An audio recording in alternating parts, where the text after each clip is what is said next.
हास्य विनोदव शङ्कर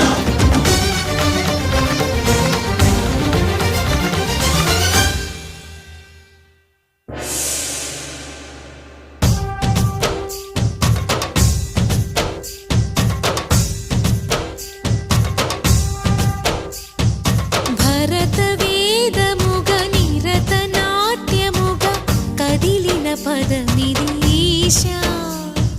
శివని వేదనగా అవని వేదనగా పలికెను పదము పరేశా